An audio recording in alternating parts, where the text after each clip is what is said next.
Welcome to the Slow Living Collective podcast. I'm Amy, wife, mother of two, and homemaker.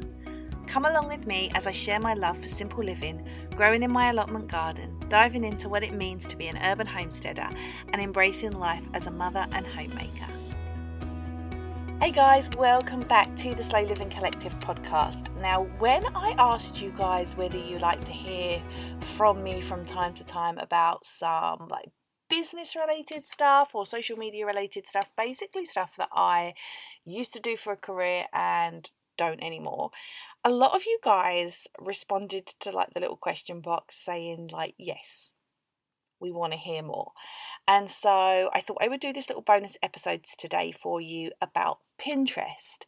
And Pinterest is an absolute game changer, I think, if you are a content creator of any description. But before we continue, what even is a content creator? Because you might even think that a content creator is somebody who creates content for money or for a living. And I want to tell you that if you put content on the internet at all in any capacity, then you are a content creator.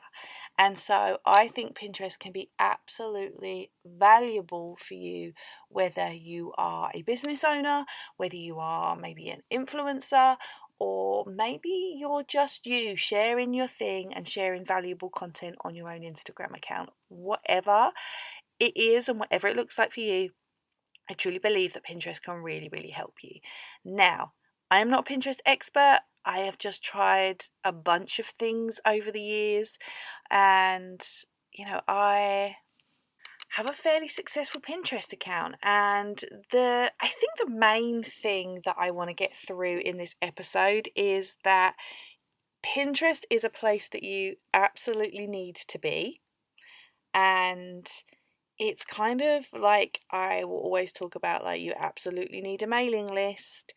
I think Pinterest is the most important place that you can show up outside of a mailing list and a blog and things like that, because Pinterest often gets lumped in with this idea that it is another social media platform. But now listen, I have been on Pinterest for 10 years? I don't know.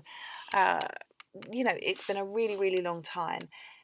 And I have never sort of grown a following there, that's for sure. And so there is nothing about Pinterest that is a social media platform. There is sort of no interaction on the things that you post on the whole. People can obviously pin, but it's so disconnected from the social aspect. And that's because Pinterest is more like a search engine than anything else. And what I mean by that is we go to Pinterest. If you are even just a casual user of Pinterest, we go there to find things, right? We use it like we use things like Google. And we basically head over to Pinterest and we type in whatever we're looking for. So recently for me, I have been on Pinterest and I typed in bread machine sourdough recipes, right? Then it pulled up a load of different content from different people who had shared their own content about sourdough bread that they had put in the bread machine. I was able to click a pin that looked visually that was appealing to me, clicked through, ended up on someone's blog and created, or replicated their recipe for sourdough in the bread machine. And it's that sort of helps you. Firstly, it does help you discover new people, but it helps you discover the things that you were looking for, just like a search engine does. These are the things that we don't necessarily find on social media. So if you're thinking about things like Instagram or Twitter or Facebook, we're not actually searching for sourdough bread in the bread machine, because it's probably not going to bring up what we want. And so that is why Pinterest can be so valuable. And it can be so valuable because what it means is there are people like me and you who are out there looking for the things that we are creating. Now, like I said, you can either be maybe a small business owner, maybe you're a blogger, maybe you're an influencer, maybe you just enjoy creating content in a personal capacity on your Instagram, maybe you have a podcast. whatever it looks like for you, I really think that Pinterest can be valuable. And I want to go into some reasons, firstly, why, but also then just tell you a few tips that I find really work for me and have worked for me over the years.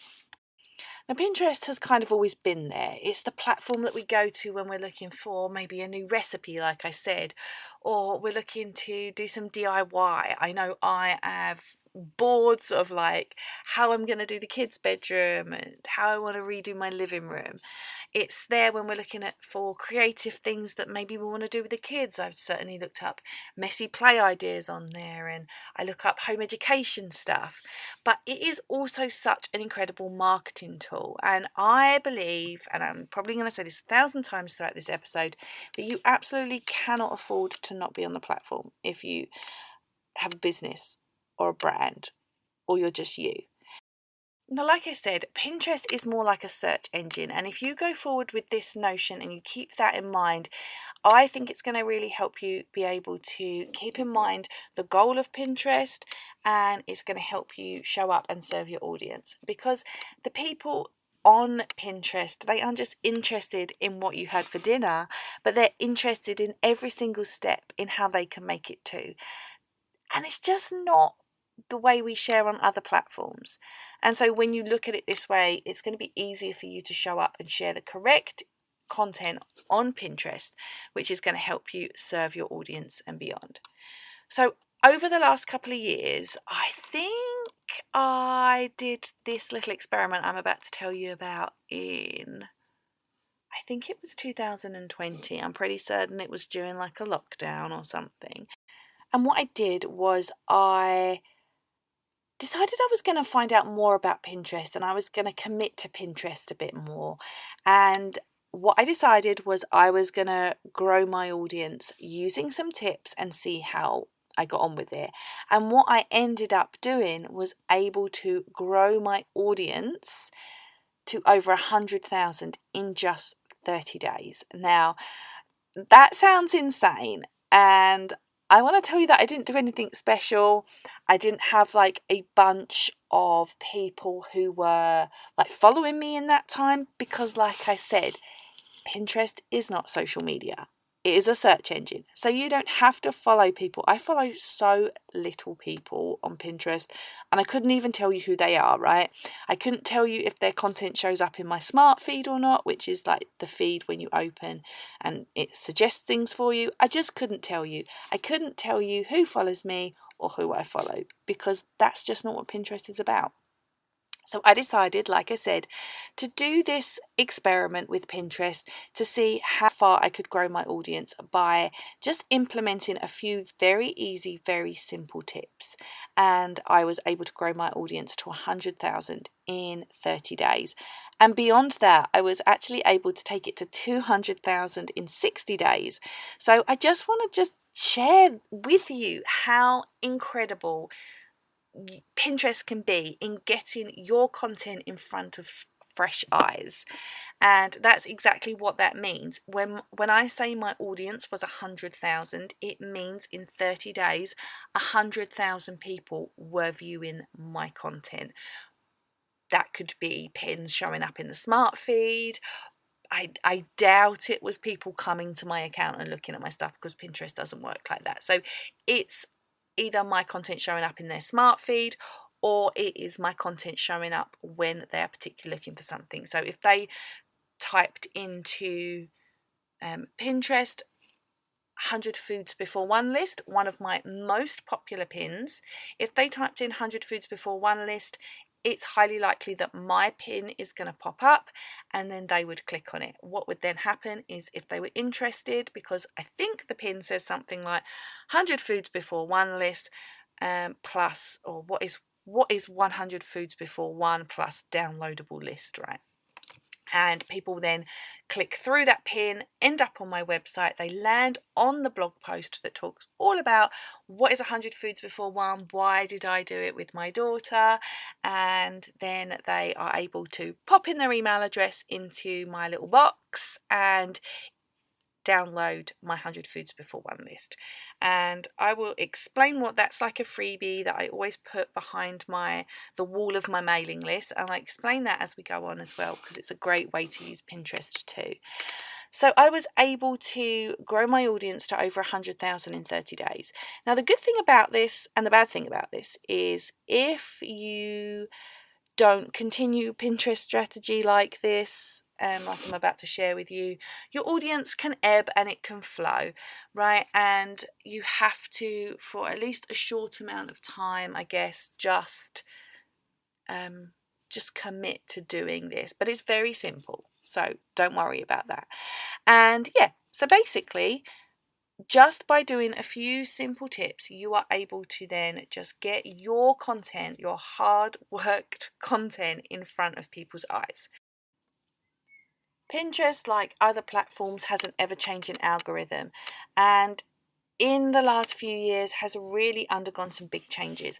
So you don't want to miss out on getting in on the ground floor, because you have a very real chance to grow and grow really fast right now. So I definitely recommend jumping in and taking the leap and learning as you go. So the 3 things that I did to conquer Pinterest were creating fresh new pins. Now, Pinterest prioritizes fresh content, and that doesn't necessarily mean you need a new blog post for every pin. Something that I do is make multiple pins that link to the same piece of content. That way, usually I would say around 4 or 5, and that way you will be able to see what works and what doesn't as well.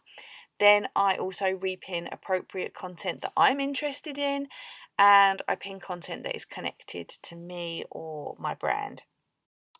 Now, I know I gave you these amazing numbers where I grew my Pinterest to 100,000 in 30 days, but I want to tell you why that's so important, because the number itself is not important, but it is the way that I use Pinterest which helps supercharge my blog traffic going forward. So maybe you're struggling to get enough views on your blog. Maybe you have a mailing list and you would like to get more people onto it. Maybe you're putting in a lot of effort into creating your content and you're not seeing the desired results. Now listen, you're not alone. It's not always that easy. We can't just create a blog or create a mailing list and expect them to come. We have to do the work behind it. And sometimes it can take a little while. It can take a little while to grasp SEO, which is search engine optimization. It can take a while for our posts to rank with certain keywords. It can take time. And it can take time on Pinterest too. The difference between sharing something on Instagram and sharing something on Pinterest is the amount of time that content will serve you. On Instagram, you can generally assume that your content will live and die within about 24 hours. Sometimes a reel might pick up. I've had a couple of reels go viral, and sometimes it's been like a little time after I've done them, but mostly content lives and dies in the algorithm, and that is that. But with Pinterest enables your content to continue to serve your audience and serve the people that are looking for it for months, years even. I have a pin. It is my 100 Foods Before One list, which I said about. And I created the blog content for that in January 2020. I would have pinned it shortly after. It might have been January, February, some sort of time around then in 2020 as well. That pin alone has got me so many views on my blog. But not only that, like I said, it does include a downloadable list, and that downloadable list is a freebie that I have via an opt-in form on my website, which means that to get the 100 Foods Before One list to your inbox and to be able to download it, people have to just pop in their email address and I will email it straight over to them. And that is them agreeing to join my mailing list. Like, that is quite normal. You have probably done it as well. There's something that you want to get your hands on. Maybe it's something about gardening or decluttering checklist or anything. There's something there that you were like, oh yes, I would like that. To get it, you just have to pop in your email address and it lands straight in your inbox, and you have become part of that person's mailing list. Now then, it's up to you, obviously, whether you stay on the mailing list or you don't. But that pin alone, for me, has gained me over 3,500 subscribers to my mailing list. So this was one piece of content that I wrote one time. I created a very simple, very easy checklist of the 100 foods before one list. When I created that content, I posted it to my blog. I put it behind my mailing list wall, if you will, so that people have to give me their email address to get the 100 foods before one list. And then I pinned it to Pinterest. And that is all I have done. I have done nothing else to it. I have once updated the list so it looks a bit different, but other than that, that content just lives by itself. It is also separate to that, it has ranked for search engine optimization as well. It's SEO, and so its keywords have ranked, so it does rank really high on Google as well. But this is just an example that one post, you only need one pin to go viral, and that's my one. I do have other pins that do particularly well as well. I have Pinterest open on my computer at the moment, so let me just tell you, or let me see if I can see some pins that I have pinned previously. I'm going to do, I guess, all time. Let's just see. I have a pin that was about, my 100 foods before one pins, actually. I have 3 of my pins, 100 foods before one, that all rank really highly. And actually, no, there's a 4th one there. I have my sourdough discard pancakes. I have benefits of toy rotation and a downloadable, like a printable. Create your own Instagrammable walking tour. Actually, some of these pins are super, super old. Like, 100 foods before one list was 2020. I've got some recipes on there that have my best pin is a recipe pin, and it's just incredible. So one of my pins that I pinned in 2019, in the last 30 days has had over 3,000 impressions. This is content that I have like nothing to do with anymore, right? So I pinned it years ago. I created the content and I pinned it years ago, and it is still serving me today. So that is why Pinterest is so, so, so important.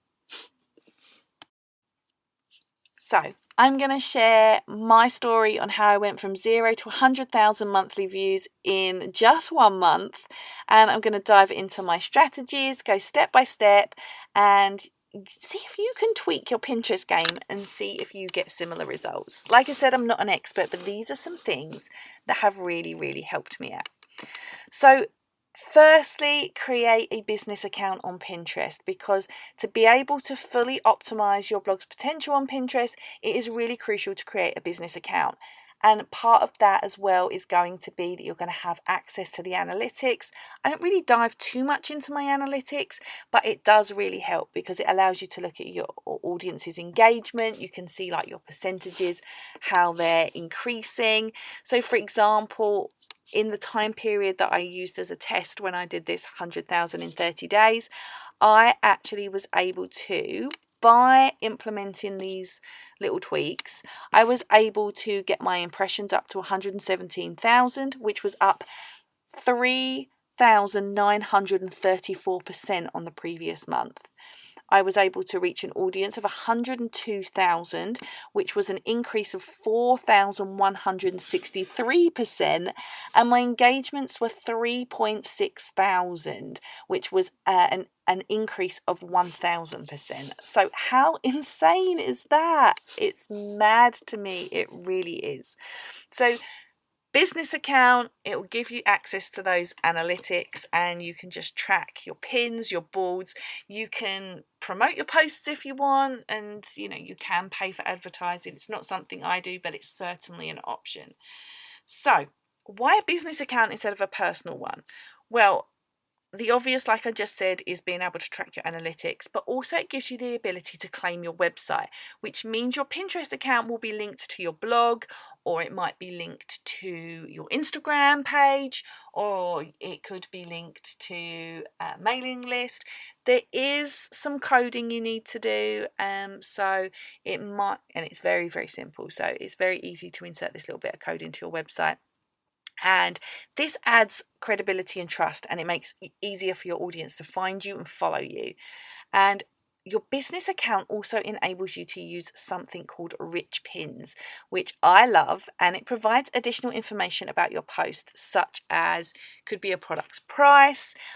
Something that I think Rich Pins are fantastic for is if you create a recipe. So say I create a pancake recipe, Rich Pins will actually pull some additional information from your post into your pin. So I don't know if you're a Pinterest user, you might have seen this before, but it actually gives you like the ingredients and the recipe right there in the pin without having to go any further. I love it when Rich Pins are enabled because it does make it so simple, but it's also going to be really easy. Like if you've saved like a recipe for pancakes, right, and you're out shopping, you can just pull up the pin and you can see what you need to buy without having to faff and go to a website, and so it makes it so much easier.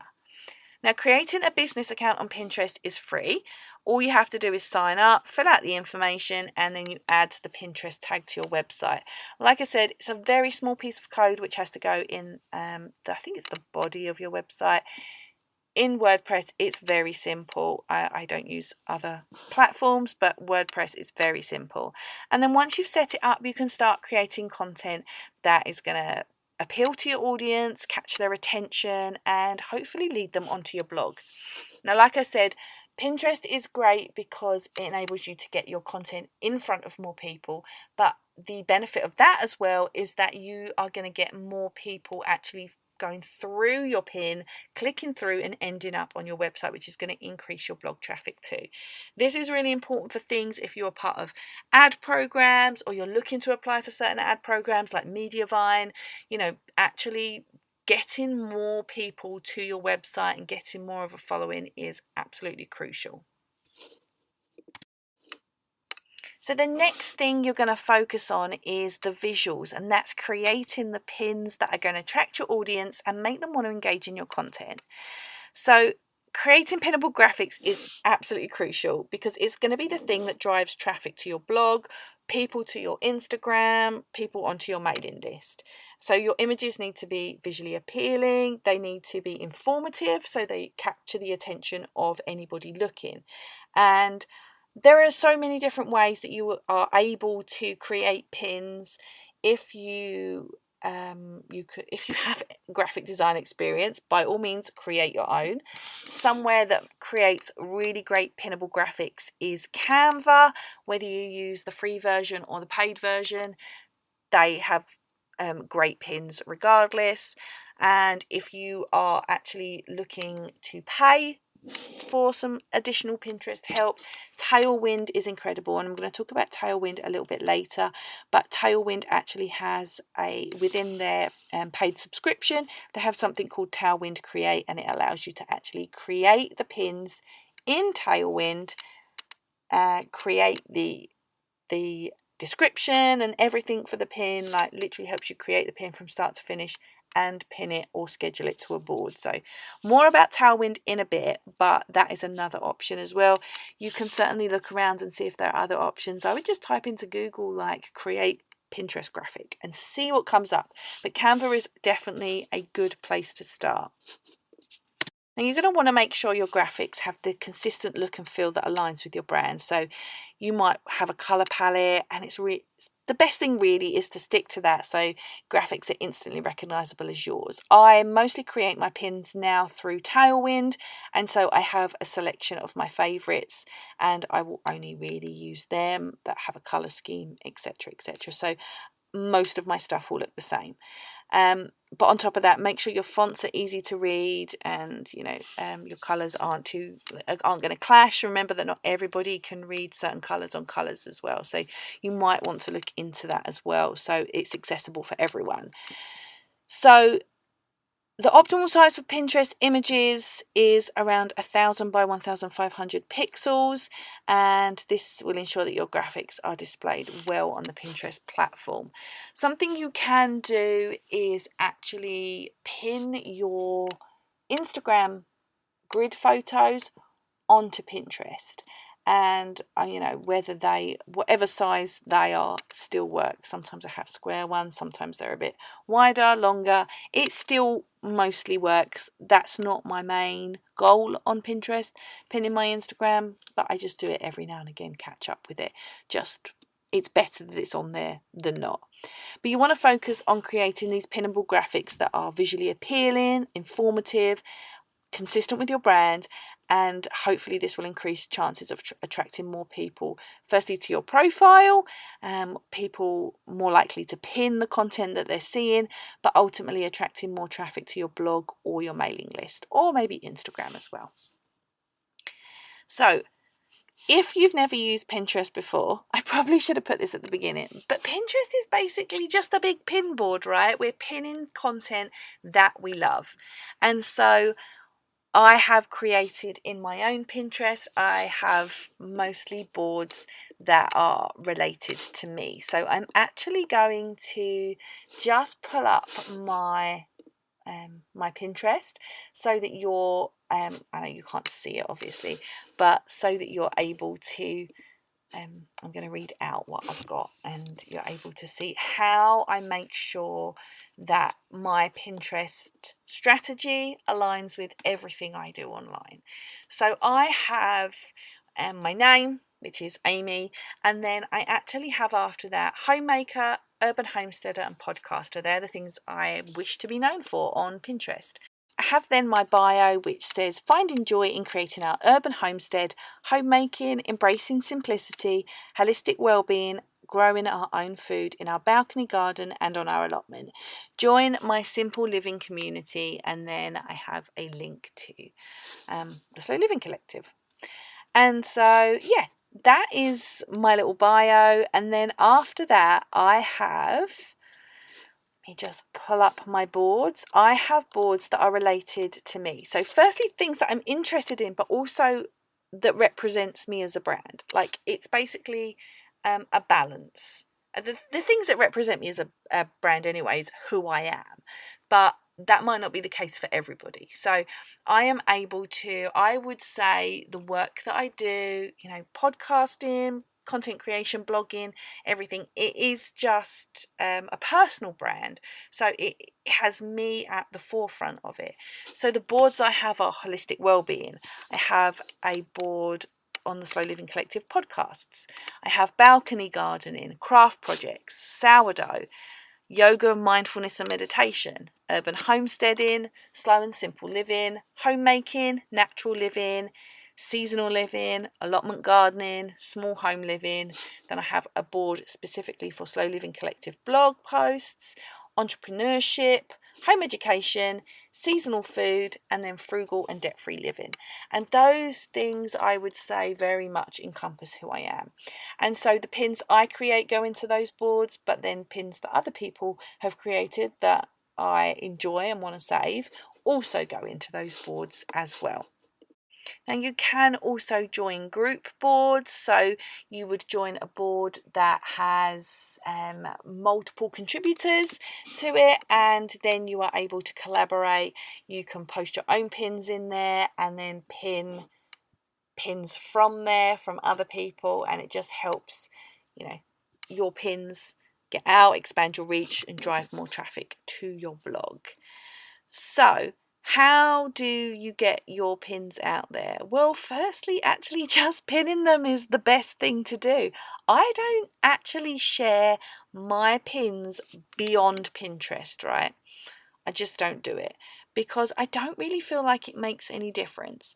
I feel like the main thing is that I'm creating content, I am pinning said content, and I am then just putting it out in the world. I am repinning it, and it just does its thing. Sometimes it needs a bit of time. I wouldn't necessarily post a pin and expect it to be working for me in 24 hours. But like I said, I have pins that are working for me years down the line, and they are bringing traffic, engagement, and actually subscribers to my mailing list. And not only that, those subscribers stay there as well. Not all of them. Something you need to get comfortable with a mailing list is it's just going to be a constant movement of people. Some people will be joining, some people will be leaving. Whenever you put out an email to your mailing list, that always gathers in some unsubscribers. That's just normal. So that's a little bit about how Pinterest works and why you should be using it. So how do I go about it? What is my sort of routine for Pinterest? Well, first and foremost, I create content. And whether that be content that I am putting on my blog, might be a blog post, it might be a freebie that I'm giving away for mailing list subscribers, like I said, which can also be blog content, but can also be separate to that. Or it could be a podcast episode, and it could also be some content that I've created for Instagram. I will pin it all to Pinterest. And so for me, like I said, the important thing for Pinterest is fresh content. So you want to be creating fresh pins. The content that it's linked to doesn't have to be the fresh content. It's the fresh pinnable graphic. So I would maybe create a blog post, and then I would create 3, 4, 5 pinnable graphics to go with that and pin those to Pinterest. I would then also do that for this podcast episode, for example, and I might link that via Spotify. I might link that via Apple. I might link that via Google Podcasts. They are my 3, that and Samsung Podcasts are my top 4 performing podcast areas where I have the most subscribers, so I might do that. If I had something on my mailing list, I might send that to like a landing page. So a landing page would be a page on the internet where you can put in your email address and sign up for maybe my sourdough starter recipe. So I could link to that, and I could also, like I said, link to Instagram, particularly Instagram grid posts if I wanted to, and maybe Reels. I haven't tried Reels.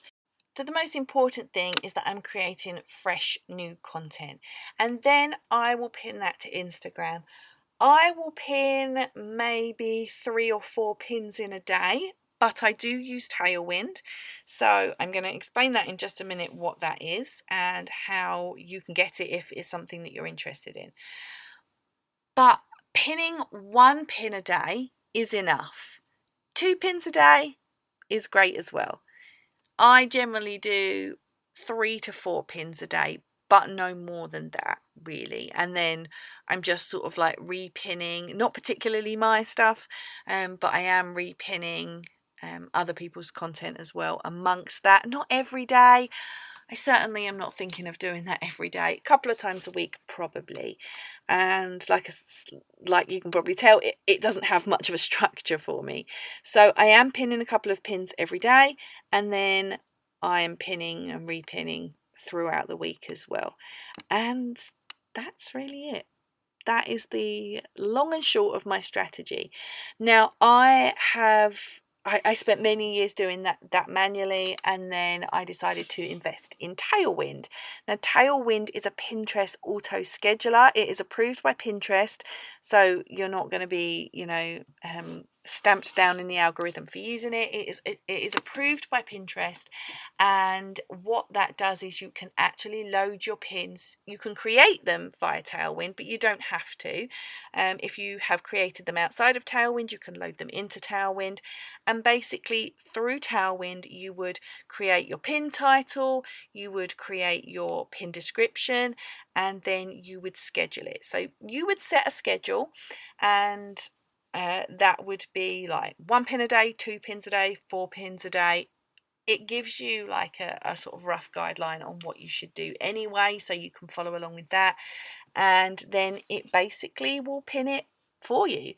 You just put it into the scheduler, schedule it, and when the time comes, it will auto pin that to Pinterest. So that's something that I invest in now. It's certainly not cheap, but I think when you get to a certain point and it just makes it's just so worthwhile. Automation in your business where you are able to is a game changer. And so Tailwind for me has been incredible. You can do more with Tailwind than just create pins and schedule them out. You can actually do the same for Instagram. I don't use it for Instagram, but I could, because that is part of what you pay for as well. And I think there is you can add Facebook as well.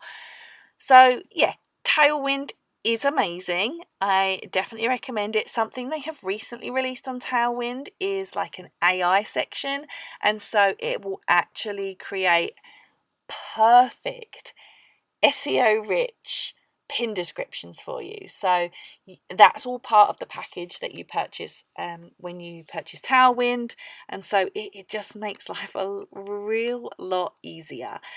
But that's not where I started, and while it makes my life a little simpler now, it's not where I started. And most importantly, when I did the little test where I went from 0 to 100,000 in 30 days, I was manual pinning during that. So, and I will still manual pin now. I still will do it. Not everything is automated, and I certainly obviously still go on and repinning content. Something else you can do on Tailwind is actually set up so some of your content will repin itself. And that is called, I think it's called Smart Loop. And basically you can, pins that you've already created and that are already in Pinterest, you can add to a Smart Loop and it will pin either all year round or it will repin seasonally. So if you had like content about Christmas, you could create a Christmas Smart Loop and you could say, I only want this content to pin from like October through December, and it will just pin that content for you. So very much big automation, and it is amazing. Now, if you want to use Tailwind, I appreciate probably many of you are right at the beginning of your Pinterest journey and are like, I can't invest in that right now, which I totally understand because that was me too.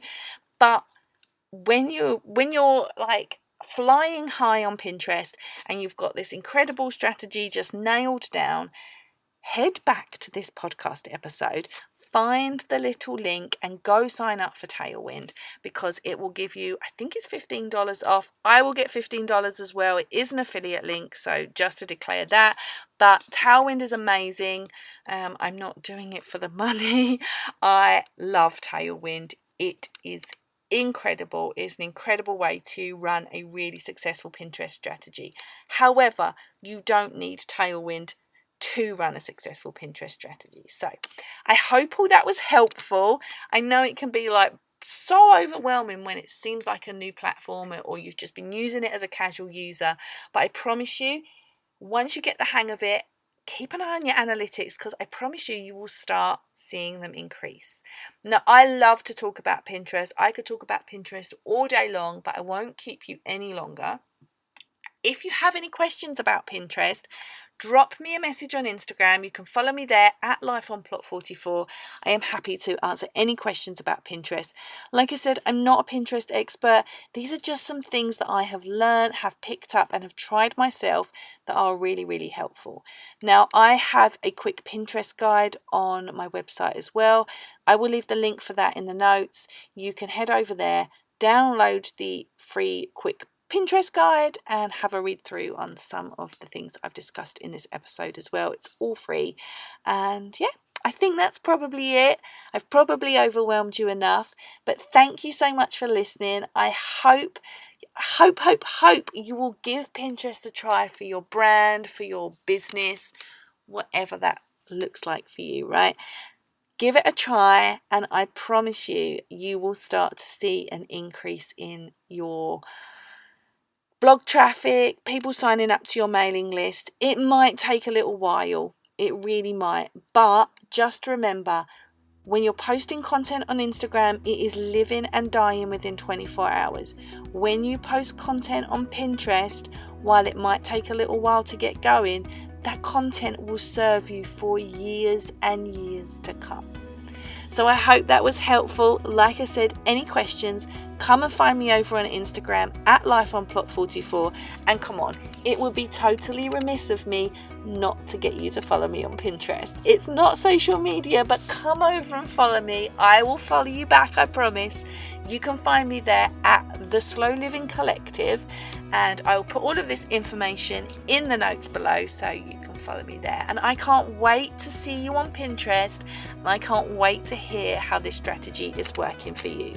So until next time, guys, head over to Pinterest, go do your thing, and I can't wait to hear how much success you guys are having on Pinterest as well.